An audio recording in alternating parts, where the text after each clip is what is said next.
versículo de número 27. Se eu não me engano, na hora que eu cheguei aqui estava sendo introduzida essa mensagem, sim ou não? A igreja está ligada. Eu quero apenas concluir aquilo que Deus colocou no meu coração, texto esse maravilhoso, onde estive debruçado por esses dias, e o Senhor falará comigo, amém? O Evangelho de Jesus, escrito por Lucas, capítulo de número 5, versículo de número 27, diz assim: E depois disso saiu e viu um publicano chamado Levi, assentado na recebedoria, e disse-lhe: segue. E ele, deixando tudo, levantou-se e o seguiu. E fez Levi um grande banquete em sua casa. Diga comigo: banquete. E havia ali uma multidão de publicanos e outros que estavam com eles à mesa.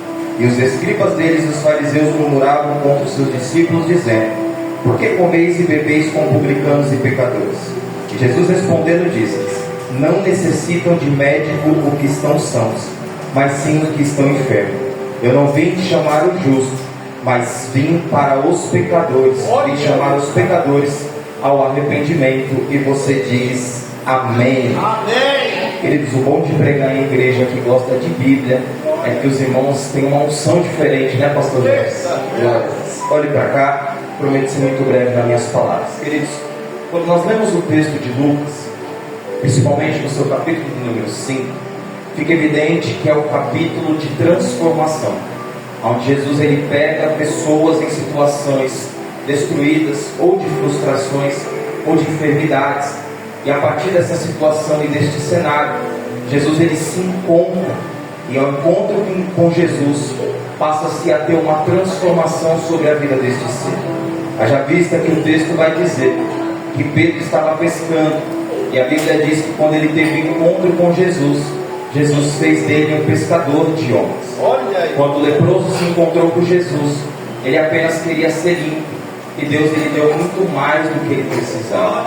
Quando Jesus ele se encontra com aquele paralítico, a Bíblia vai dizer que este paralítico não apenas recebe uma cura sobre a sua enfermidade, mas também Jesus é aquele que perdoa os pecados daquele paralítico, e a glória do Senhor é manifesta junto dos fariseus e dos escribas, amém? Então o capítulo de número 5 é o capítulo onde nós vemos Jesus passando na vida destas pessoas e transformando estas vidas. Por quê?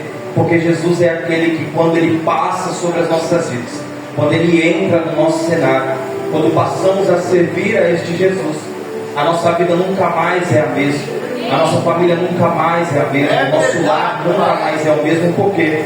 Porque Jesus ele entrou na nossa vida, e quando Jesus ele entra na nossa vida, Jesus ele nos prova que as suas maravilhas e milagres nos acarretam também dentro do nosso ser.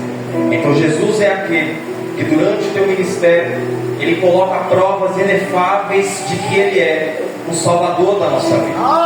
E no capítulo de número 5, isso fica evidente sobre esse tipo de pessoa. Só que no versículo de número 27, Jesus uma vez mais vai passar sobre a vida de alguém.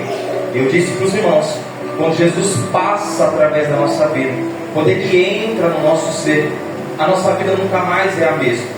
Então quando Jesus, depois de transformar a vida de Pedro de uma noite frustrada em uma abundância de peixe, depois de transformar a vida daquele que era leproso em um homem curado e são de volta à sociedade, e não apenas isso, Jesus ele nos mostra que em todo o seu ministério o milagre ele acarreta as nossas vidas. Só que em todo milagre que Jesus ele faz, Jesus também nos traz um ensinamento. Por quê? Porque Jesus não é aquele gênio da lâmpada que você esfrega a sua lamparina aqui nesta manhã e ele vai sair aqui como uma fumaça e você tem 3 desejos para fazer. Pelo contrário, todo milagre na vida do cristão ele é gerado em cima de marcas, ele é gerado em cima de experiência. Haja vista que quando contamos o nosso milagre, vem de um cenário de frustração, vem de um cenário de enfermidade. Talvez se conversássemos numa roda de mesa e contássemos como o Senhor nos trouxer até o dia de hoje, provavelmente 100% das pessoas diriam: olha, eu estava nessa situação, mas eu tive um encontro com Jesus verdadeiro. E é por isso que eu estou aqui no ano 2025 na Igreja Infinito Amor, para levantar as minhas mãos e dar glória àquele que um dia encontrou a minha vida, a minha casa, a minha família e me trouxe para glorificar o santo nome dele. Tem alguém aqui ou eu estou sozinho nessa manhã? Aleluia. Glórias a Deus. A forma que Jesus ele se apresenta nas nossas vidas é interessante. Por quê? Porque talvez na vida de cada um Jesus se apresentou de uma forma. Como assim? Talvez se eu conversasse com alguém, ele diria: uma certa feita, eu era alguém que tinha a boca mais suja da minha família. Era alguém que só falava palavrão. De 10 palavras, 9 era palavrão. Eu era aquele que era viciado numa droga, numa cocaína, numa maconha. Talvez se eu conversasse com alguém, diria: olha, eu era viciado na prostituição. E por aí sucessivamente. Só que quando encontramos Jesus, Jesus se apresentou de uma forma para nós. E a forma que Jesus se apresentou foi o suficiente para nos libertar do vício, para nos libertar do pecado, para nos libertar do espírito da morte, para nos tirar de dentro da cova que já estava preparada. Alguém está entendendo essa palavra? Eu estou sozinho nessa manhã. Quando Jesus se apresentou de alguma forma na tua vida, você nunca mais foi a mesma pessoa. Por quê? Porque cada um, Jesus se apresentou de uma maneira diferente. É verdade. Tem gente que dentro do ônibus Jesus falou. Tem gente que dentro do banheiro Jesus tocou. Tem gente que dormindo Jesus deu sonho. Tem gente que andando pela rua Deus preparou o que não era e fez ser na tua vida. Tem gente que talvez dentro do mercado Deus usou. Perceba que é como Deus se apresenta na vida de alguém. É dessa maneira. Para cada um existe uma particularidade. Para cada um Deus ele vai se apresentar de alguma forma. Para quê? Tudo isso é o mesmo intuito, tudo isso é o mesmo propósito, tudo isso é a mesma intenção: salvar, libertar e te curar. Salvar, libertar e te curar. Este é o propósito. Perceba que enquanto Jesus está no seu ministério, dos 30 aos 33 aproximadamente, Jesus ele está pregando, operando milagres, mas sobre cada milagre Jesus deixa um ensinamento. Por quê? Porque não tem como passar pelo milagre sem sentir a marca, sem ter a cicatriz, sem ter a dor, sem ter o choro. Não tem milagre fácil na vida do cristão. É por isso que a tua vida é tão difícil. Por quê? Porque tu é crente, e para crente tudo é difícil. Para crente é difícil a porta se abrir, para crente é difícil da cura chegar, para crente é difícil da consulta andar, para crente é difícil do dinheiro cair. Para crente tudo é difícil, mas quando chega, tem alguém aqui ou eu estou falando? Quando chega na vida do crente, a marca é tão profunda que quando nós olhamos para nossa cicatriz, a gente lembra que lavamos a rede a noite inteira, a gente lembra que não tinha ninguém para nos limpar, a gente lembra que não tinha ninguém para nos colocar perto dele, mas quando ele se apresentou, eu nunca mais me esqueci de quando ele me viu no lamaçal do pecado, me resgatou, me restaurou, me trouxe de volta à vida e me fez andar juntamente com Deus. Aleluia. O capítulo de número 5, ele é o capítulo da transformação. Diga comigo: transformação. Transformação. Porque Jesus passou em vidas de pessoa e transformou. E no versículo de número 27, uma vez mais Jesus ele vai transformar. E quem que Jesus vai transformar? A Bíblia vai dizer que este homem tem por nome de Levi, mas também no seu livro, o autor dele, Mateus, o mesmo que é o autor, ele também pode ser chamado de Mateus. Por quê? Porque Levi se dava por ele ter algum contato ou algum relacionamento com aqueles que eram levitas. Então Levi ou Mateus é a mesma pessoa. E quem era este homem? Este homem era um dos arrecadadores que estavam junto das fronteiras, ou seja, aquele que cobrava os impostos. Naquele tempo, muito possivelmente, existia não apenas a administração romana, mas também tinha o Herodes de Antipas, que possivelmente foi com quem Mateus trabalhou. Então Mateus era aquele que ficava na fronteira e cobrava-se o imposto. E existia dois tipos de impostos sobre aquele povo. Qual eram os impostos? o imposto marítimo e o imposto da fronteira. Ou seja, tudo que era insumo, que entrava e saía de Cafarnaum, passava-se por um tributo, passava-se por um imposto. E também os pescadores e os peixes que eram pescados também passavam-se por esses impostos.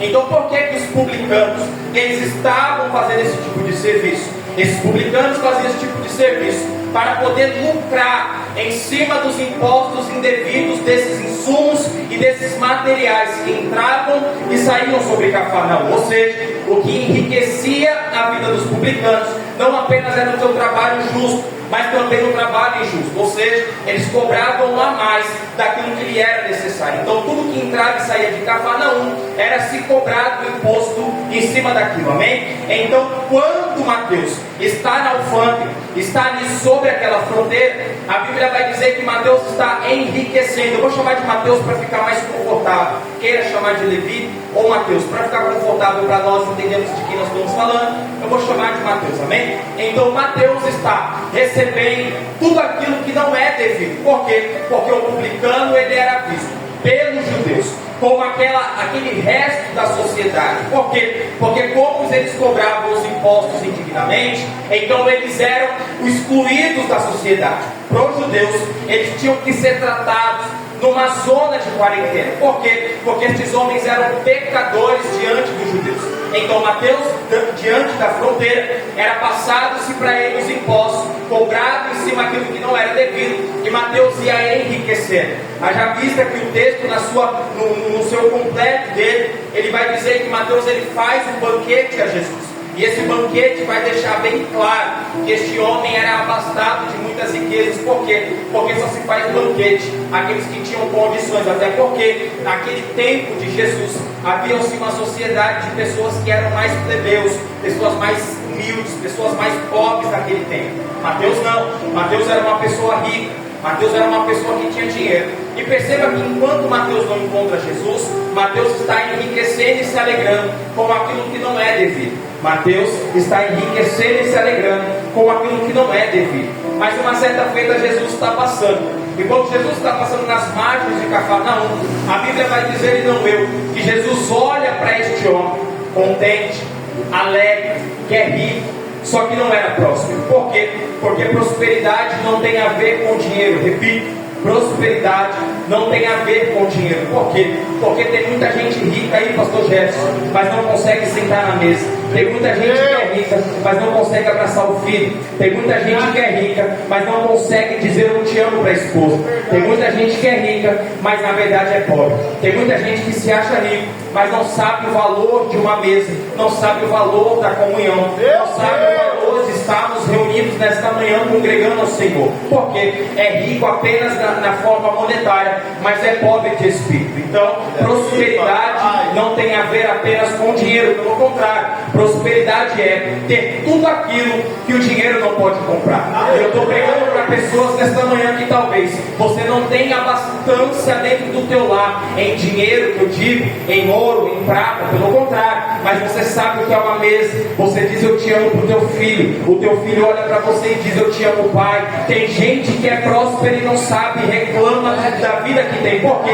Porque diz, se eu tivesse muito dinheiro, eu estaria feliz. Pelo contrário, talvez se você tivesse muito dinheiro, tu estaria em uma depressão, tu estaria internado, tu estaria sendo golpeado, tu estaria sendo motivo de calúnia. Por quê? Porque tem muita gente que se acha rico por forma monetária, mas na verdade é pobre. Prosperidade é aquilo que o dinheiro não compra. A paz que quando você deita no seu travesseiro e dorme, a tranquilidade de sair do teu trabalho e voltar para sua casa, isso é ser próspero. Por quê? Porque no final de semana tu abre aquela Coca-Cola gelada, tu pede aquela pizza, tu senta na tua mesa, tu contempla a vida do teu filho, tu contempla a vida da tua esposa. Isso é ser próspero na terra, é ter tudo aquilo que o dinheiro não compra. Mateus se acha rico demais, mas quando Jesus, que é o dono da alegria, que é o dono da prosperidade, é aquele que nos dá tudo aquilo que o dinheiro não compra, é por isso que ele vai até a cruz do Calvário. Por quê? Porque se fosse por dinheiro, eu e você não estaríamos aqui nesta manhã, mas como o único sacrifício era sangue, ele disse, eu vou até a cruz, mas eu vou resgatar e da criatura. Tem alguém comigo ou eu estou sozinho? A alegria da riqueza que está em Jesus. Isso é ser rico. A alegria que não se acaba, uma fonte que não se cessa. Esse é Jesus o Nazareno.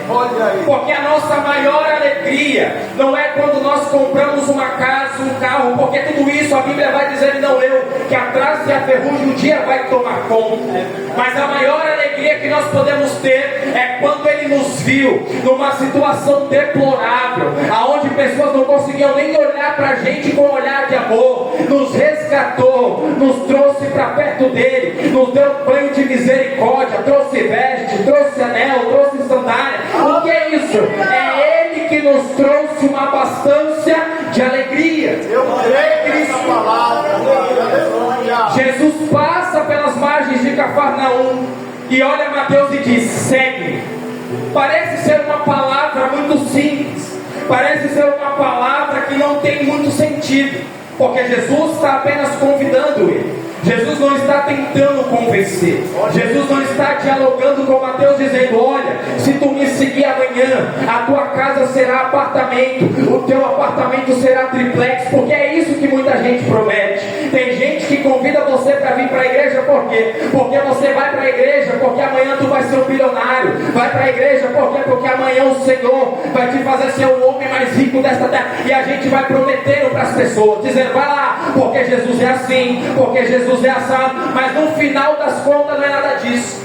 Jesus, ele faz um convite. Aleluia!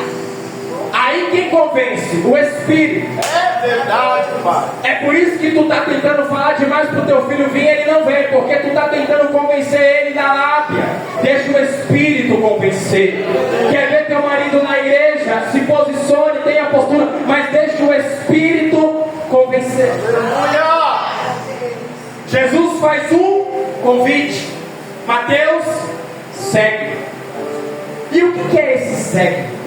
Esse segue-me de Jesus é muito mais profundo do que se parece. Porque o seguir a Jesus era uma renúncia que Mateus precisaria fazer. Por quê?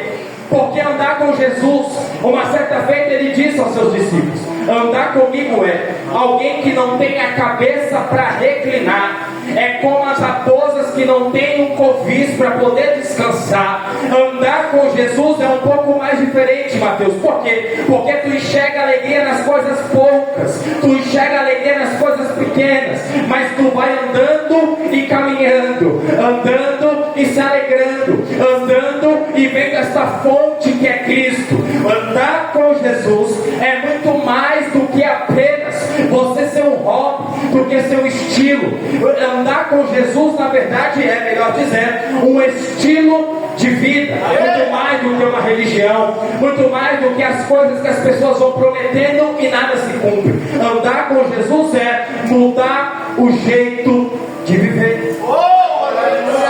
Então o convite de Jesus a Mateus é: Mateus, renuncia hoje. Larga essa alegria que é momentânea e vem para uma alegria que é eterna. Porque as coisas que Jesus faz não é momento, as coisas que Jesus faz é eterno. Tem gente querendo ficar com muita coisa que passa. Sabe por quê? Porque dinheiro passa, fama passa, esse negócio de cargo passa, mas o que permanece é o céu da eternidade. Eu estou sozinho aqui nessa. Eu creio, papai. Jesus está dizendo para Mateus: segue. Qual que é esse convite? Mateus, me dê a sua vida para viver. Viva a sua vida em mim. Por quê? Porque andar com Jesus é ter uma nova vida. Diga comigo: nova vida. Jesus está dizendo para Mateus: Mateus, se você me seguir, você vai entender quais são as pérolas do Evangelho. E as pérolas do Evangelho não é tão simples como se parece. Não é tão fácil como se prega. Pelo contrário, estar no Evangelho é nós entendemos que é as boas novas, mas entendemos que precisamos praticar o reino de Deus. Estar em Evangelho é entender que nós morremos para a nossa velha vida e nós nascemos para a vida em Cristo Jesus. É por isso que Paulo vai concluir dizendo: não vivo mais eu, mas é Cristo que vive em mim. Então estar andando com Cristo é andar uma vida dentro do Evangelho. Evangelho que salva, Evangelho que liberta, Evangelho que te leva para o céu. Então o convite de Jesus é: Mateus, decide-se renunciar, porque enquanto você renuncia, há uma vida que gera em você, e essa vida ela vem a partir do Evangelho. Por quê? Porque você precisa romper com o velho para poder viver o novo. E tem gente que quer viver o novo sem querer romper com o velho. Não tem como se colocar vinho novo em outro velho. Quer viver coisas novas de Jesus? Então você rompe com a sua velha criatura e deixa o Senhor fazer coisas novas dentro de você. Quer ver uma coisa? Quando nós olhamos para os textos de Êxodo, Números, Deuteronômio, Levítico, nós vamos perceber que este povo que saiu da terra do Egito, eles saíram da terra do Egito, mas o Egito não sai dele. E esse é o grande problema. Por quê? Porque a gente quer pisar na promessa, andar na promessa, desfrutar da promessa, caminhar na promessa, frutificar a promessa, mas não quer largar o Egito. Tem gente que, se deixar, amanhã ou depois ainda dá o jeitinho brasileiro, amanhã ou depois ainda quer resolver com as próprias mãos, amanhã ou depois ainda quer resolver na lábia, quer resolver no tapa, misericórdia. Mas o Senhor está dizendo: rompe com o velho para viver coisas novas da parte do Senhor. Jesus olhou para Mateus e disse: segue. Diga comigo: segue. Esse pedido de Jesus é dizendo para Mateus: Mateus, você precisa no ano 2025, na Igreja Infinito Amor, Mateus, trocar a prioridade. E qual é a prioridade?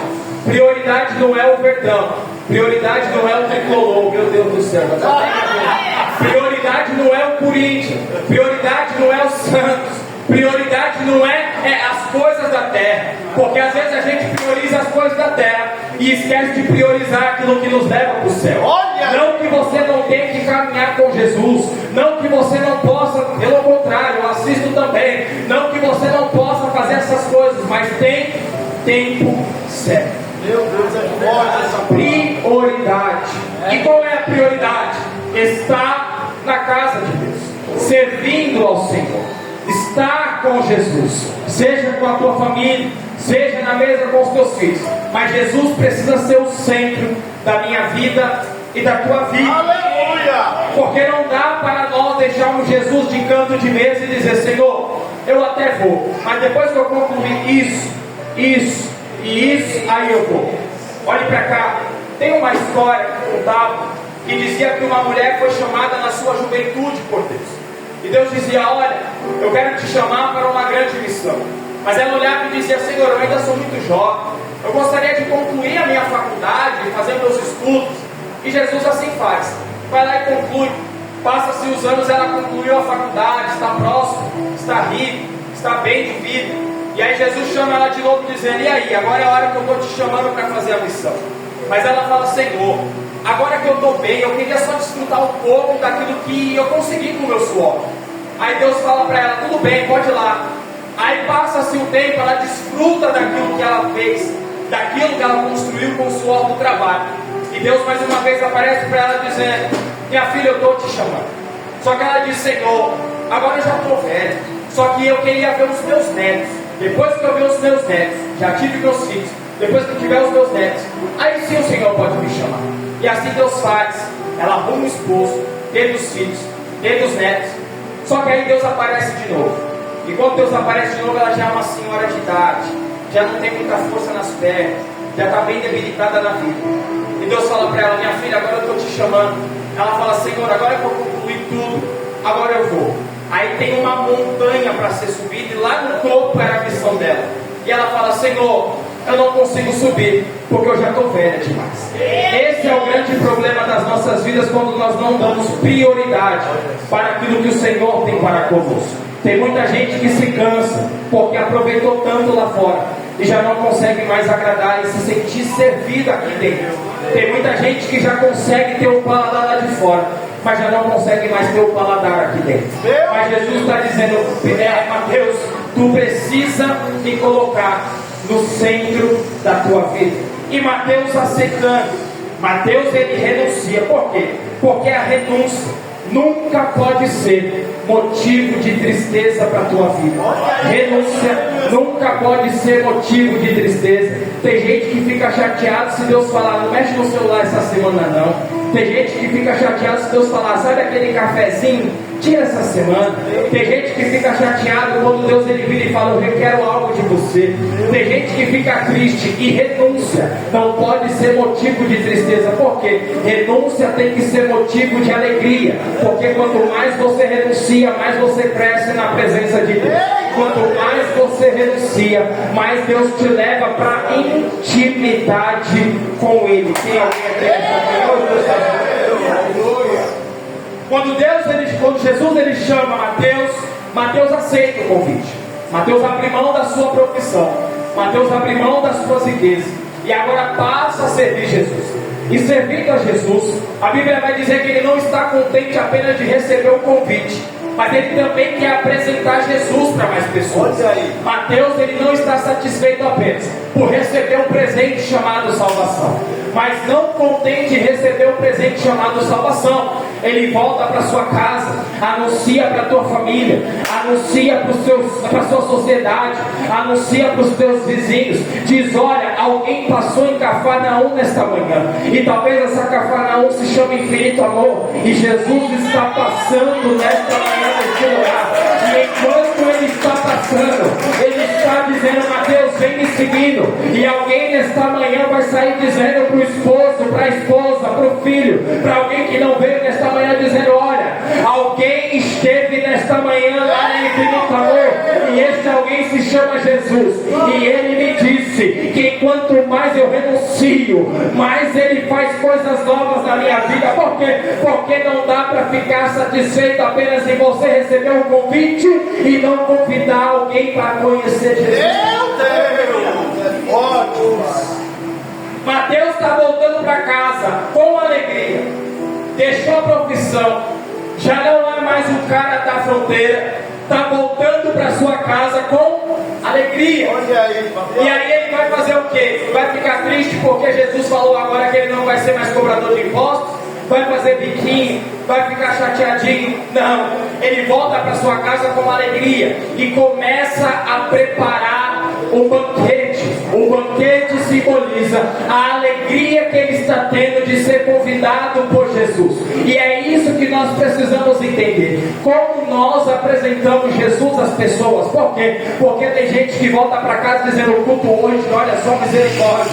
Foi um menino lá, parecia que falava muito, mas não falava nada. Eu fui lá para o culto e o pastor Jetson não olhou para mim, não me deu para do Senhor. E aí vai apresentando Jesus da maneira errada.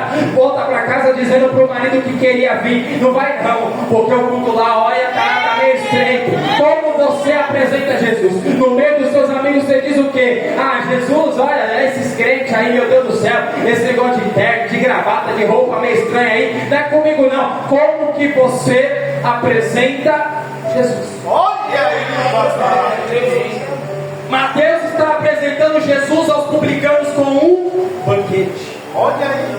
E você apresenta como? Será que é numa mesa de café você dizendo, olha, deixa eu te contar uma coisa, Jesus é assim, assim, assim. Será que você é aquele que quando está todo mundo metendo o pau em Jesus, você vai lá e fala, pera. Não.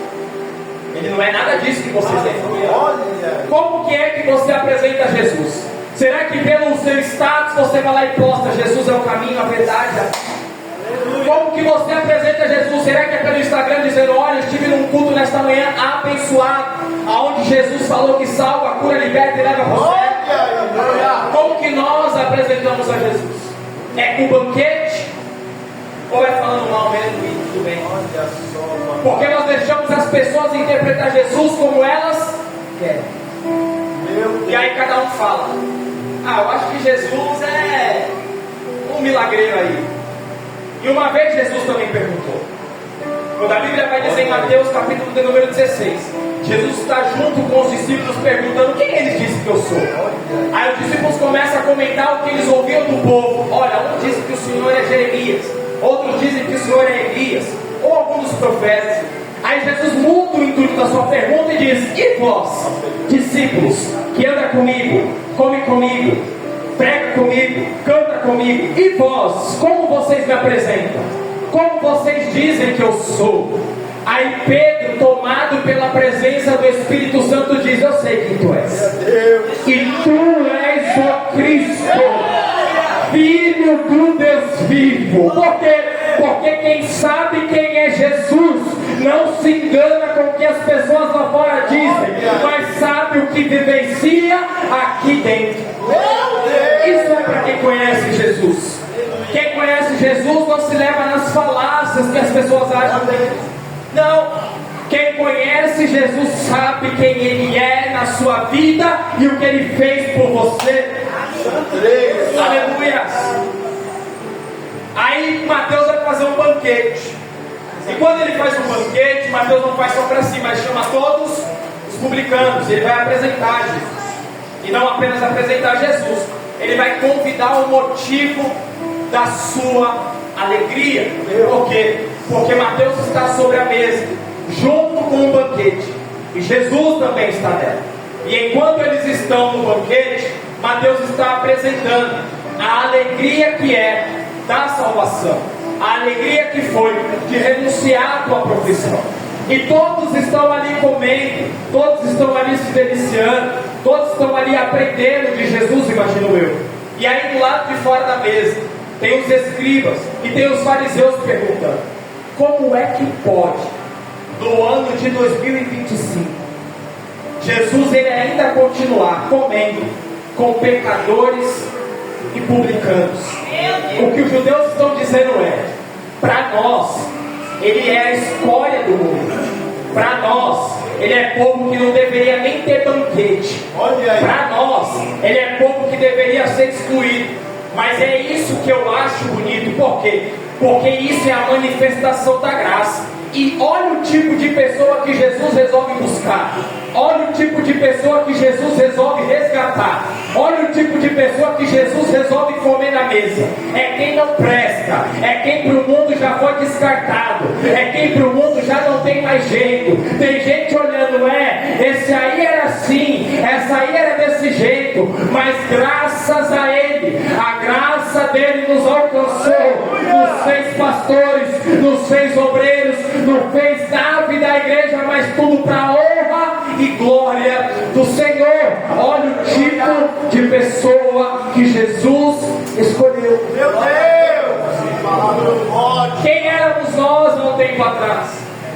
Pessoas sem perspectiva, sem planos, sem sonhos, cheios de frustrações, descontando talvez num copo cheio de cachaça, descontando numa cocaína, descontando na prostituição, só para tentar sentir prazer, só para tentar sentir alegria. Quem éramos nós há anos atrás? Quem éramos nós se não fosse a graça dele? Quem éramos nós se não fosse ele olhar para nós? Éramos nós também escórias para este mundo. Por quê? Porque éramos nós excluídos de todos, mas a graça do Senhor envolveu a infinito amor nesta manhã e nos trouxe para cultuarmos e glorificarmos ao nome de Jesus. Aleluia. É o tipo de pessoa que Jesus escolheu. Olha aí. E isso é tão verdade que eu estou te dizendo, que Jesus escolhe um da cidade pagã chamada Abraão para fazer pai de nações. Olha aí. Jesus chama um no meio dos hebreus para poder fazer libertador do povo do Egito. Jesus chama um para poder ser canal de bênção para as nossas vidas, os profetas. Perceba que Jesus ele vai chamando cada um de uma forma.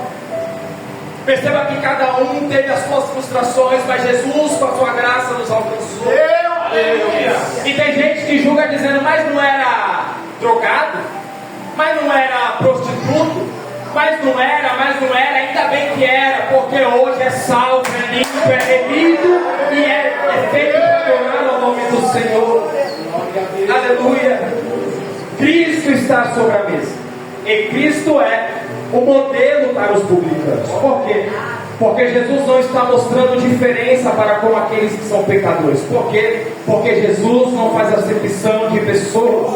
O Evangelho ele alcança a todos os tipos, a todas as etnias. O Evangelho alcança a todo tipo de situação econômica. O Evangelho tem para o pobre, o Evangelho tem para a classe B, para a classe C, para a classe A. O Evangelho tem para todos. É por isso que quando Deus chama alguém para pregar, Jesus ele chama para alguém dentro de uma necessidade. E para cada um Deus vai designando. Tu vai pregar nessa área, tu vai pregar nessa área. É por isso que ele disse: vai, o id dele, comece a pregar na Judéia, Samaria e até os confins da terra. Por quê? Porque o Evangelho alcança todos e alcança tudo. Amém? Eita Deus, aleluia! Eu creio nessa palavra. Os judeus que estão do lado de fora, os fariseus e os escribas, para a gente terminar isso aqui, eles estão julgando. Julgando quem? Jesus. Olha aí. E não os publicanos. Ele está julgando porque ele está dizendo: como ele pode? Ele quem? Jesus. E os seus discípulos. Como ele pode estar assentado na mesa de quem não presta, na mesa de quem não vale nada, na mesa de quem, olha, ele era complicado demais. Por quê? Porque na cabeça dos fariseus existe um padrão, e este padrão é perigoso. E quando a gente toma estes padrões, a gente vira um fariseu dentro da igreja. Olha aí. Porque quando nós vemos padrões dentro da igreja, a gente começa a julgar quem é que precisa, quem é que não precisa, quem é que tem que fazer, quem é que não tem que fazer, quem é que faz e quem é que não faz, quem é que fica e quem é que não fica. Aí a gente vai avaliando pelos padrões. Aí a gente vai falando: esse aqui deve estar na mesa, esse aqui não, esse aqui deve estar dando glória, esse aqui não, esse aqui tem que ser obreiro, esse aqui não. E a gente vai colocando padrões dentro da mesa. E a mesa não é para padrões, a mesa é para graça. E se alguém já está entendendo, já está falando. Se a graça nos chamou, é porque ela não tem padrão. Ela chama o feio, ela chama o bonito, ela chama o magro, ela chama o gordo, ela chama o branco, ela chama o preto, não importa. Não tem regra para graça. É verdade, Pai. Quando ele resolve chamar, ele... Tem gente que diz: mas ele não é muito bem de forma monetária. Mas ele não é a pessoa mais rica, pastor. Ele não é a pessoa mais bonita do culto. Ele não é a pessoa mais bem vestida. Aí a gente vai começar a colocar os padrões. Meu Deus. E dentro destes padrões só entra quem pode, só entra quem tem, só entra quem faz, só entra quem pode, E aí a gente vai colocando o Evangelho errado. Perceba que tudo são questões a ser tratadas. Para os judeus, para os fariseus e para os escribas, Jesus está falando dos padrões. Desta maneira. E ainda bem que ele está falando dos padrões. Aleluia. Porque se ele estivesse dentro dos padrões, só quem tinha poderia. Olha aí, papai. O maior problema nosso é esse: é querer julgar, é querer colocar, é querer impor uma coisa que nem Cristo fez. É verdade, Pai. Porque enquanto os reis queriam ser imperadores, os imperadores queriam ser mais do que imperadores. Olha aí. Ele foi aquele que se fez menino, Glória a Deus. andou neste mundo, Ei. caminhou sobre esta terra. Enquanto todos achavam que o Messias entraria de cavalo em carruagem, ele vem no jumentinho, mostrando humildade, mostrando que não existe padrão, mostrando que não é quem mais tem que faz, mostrando que não é quem mais pode que deve estar. Pelo contrário, é questão de chamar. Meu Deus. Tem alguém comigo aqui ou eu estou sozinho? Aleluia. Quando Jesus senta à mesa, eles estão julgando, dizendo: como ele pode? Que audácia é essa de Jesus? Mas o que Jesus está ensinando sobre a mesa é que o fato de ele estar sentado, junto, conversando com publicanos e pecadores, não significa que Jesus pecou. Olha aí. Porque ele estava com os pecadores, mas não pecou. Andou com o prostituto, mas não se prostituiu. Eita Deus! Andou com o problemático, mas não foi problemático. Olha aí. Andou com o enfermo, mas não foi enfermo. Perceba que tudo isso é Jesus na vida de alguém. Aí a gente fala, como pode? Como faz? Como é? Começa a colocar Jesus contra a parede. Começa a tentar colocar uma filosofia dentro daquilo que nem Jesus disse. Olha aí. Ele estava, mas não fez. Andou, mas não pecou. Foi santo, 100% santo. Eita Deus! Na mesa, Jesus revela algo para a gente ir embora.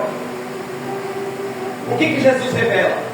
Quando Jesus está na mesa, e para os fariseus, os publicanos deveriam ser afastados, como numa zona de quarentena, até ser tratado pelo período da expiação, Jesus mostra que a graça é suficiente.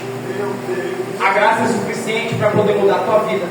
A graça é suficiente para poder mudar a tua história. A graça é suficiente para poder mudar a tua família. A graça é suficiente. Eu vou profetizando até alguém da glória. A graça é suficiente para o teu marido. A graça é suficiente para os teus filhos. A graça é suficiente para o teu relacionamento. A graça é o suficiente para os teus planos. A graça é o suficiente para os teus sonhos. O que é isso? A suficiência da graça. Meu Deus!